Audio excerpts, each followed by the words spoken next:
नमस्कार दोस्तों, स्वागत है आप सभी का। तो इस वीडियो में हम लोग सीखेंगे घन का आयतन और क्षेत्रफल निकालना।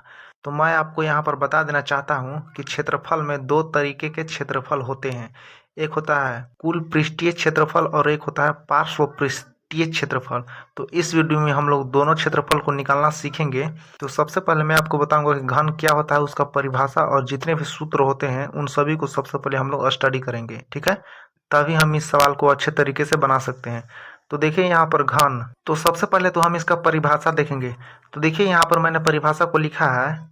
देखिए, एक समान छह समतल पृष्ठों से घिरी हुई बंद ठोस आकृति घन कहलाती है। तो इसका जो उदाहरण है यानी एग्जाम्पल वो है पासा। पासा मतलब जब आप लोग लूडो खेलते हैं तो उसका जो गोटी होता है, मेन गोटी, जैसे कि आप यहाँ पर फोटो में देख सकते हैं, ये एक क्यूब है। क्यूब यानी घन। इसका जो पृष्ठ है यानी 6 सतह है इसका। देखिए यहाँ पर 6 सतह कौन कौन से हैं। देखिए यहाँ पर ऊपर जो ये आपको दिख रहे हैं इस तरीके से आपको दिख रहे हैं। ये वाला बंद एक सतह हो गया, ये वाला। जैसे मान लीजिए एक ईंट है, ईंट के ऊपर एक सतह, एक नीचे, एक इधर से और एक अंदर से। टोटल 6 सतह होते हैं इसमें, ठीक है। और घन में कुल 6 सतह होते हैं, ठीक है। 6 सतह होते हैं। और घन में जो है कोना, जिसको इंग्लिश में वर्टिसेज बोलते हैं, वो 8 होते हैं, ठीक है।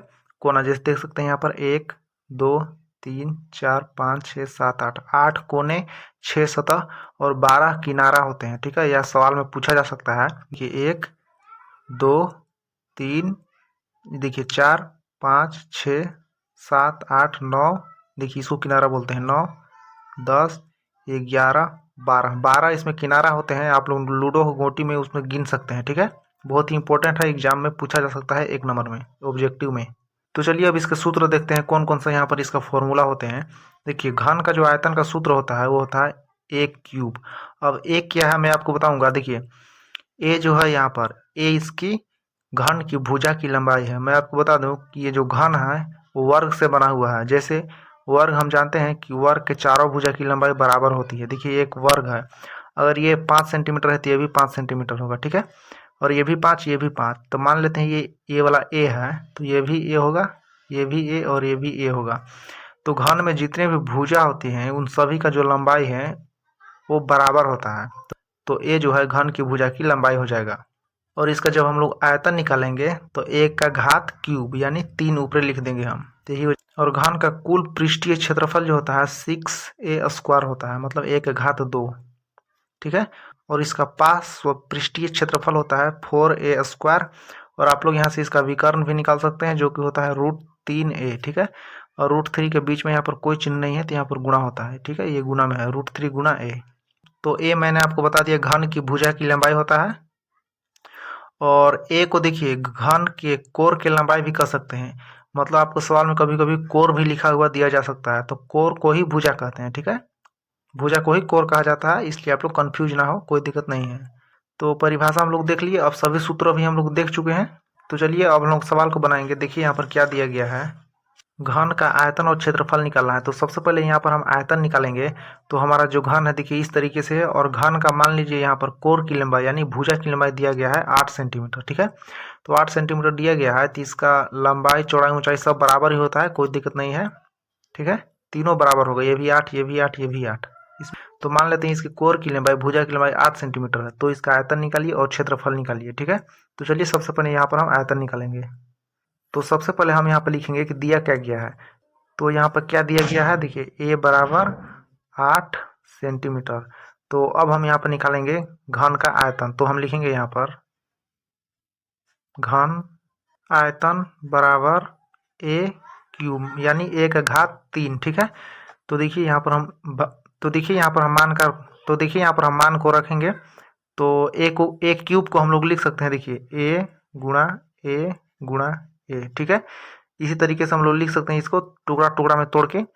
अब देखिए ए का मान कितना है, 8 है, तो 8 गुणा यहाँ पर भी 8, फिर यहाँ पर भी 8। जैसे हम लोग स्क्वायर निकालते हैं ना, मान लीजिए 5 का स्क्वायर ये कितना होता है 25, तो इसको हम लोग कैसे लिखते हैं 5 गुणा 5। उसी तरीके से ए का क्यूब है तो ए को हम 3 बार लिखेंगे, चाहे तो अब ना भी लिखें, यहाँ पर डायरेक्ट यहाँ पर लिख सकते हैं इसको 8 का क्यूब, ठीक है। तो अब इसे गुणा कर देना है, तो इसे अगर आप लोग गुणा करेंगे तो ये आता है 512। अब देखिए सेंटीमीटर में है तो यहाँ पर होगा सेंटीमीटर क्यूब। ये आपको ध्यान देना है, यहाँ पर घात 3 होगा। जब भी आप वॉल्यूम निकालते हैं यानी आयतन निकालते हैं तो देखिए यहाँ पर अगर 3 है तो 3 देना होगा। किसी का भी अगर आप आयतन निकालते हैं, वॉल्यूम निकालते हैं, तो आपको यहाँ पर 3 देना जरूरी है, नहीं तो आपका आंसर गलत हो जाएगा। ठीक है, क्षेत्रफल निकालते हैं तो उसे हम लोग सिर्फ घात 2 लिखते हैं, और वॉल्यूम निकालते हैं तो यहाँ पर 3 लिखा जाता है। तो अब हम यहाँ से निकालेंगे घन का कुल पृष्ठीय क्षेत्रफल। ठीक है, तो क्या होता है, तो होता है 6a²। 6 गुणा यहाँ पर लिखेंगे 8 का स्क्वायर। ठीक है, चूंकि देखिए यहाँ पर a का मान 8 है तो यहाँ पर लिखेंगे 8 का स्क्वायर।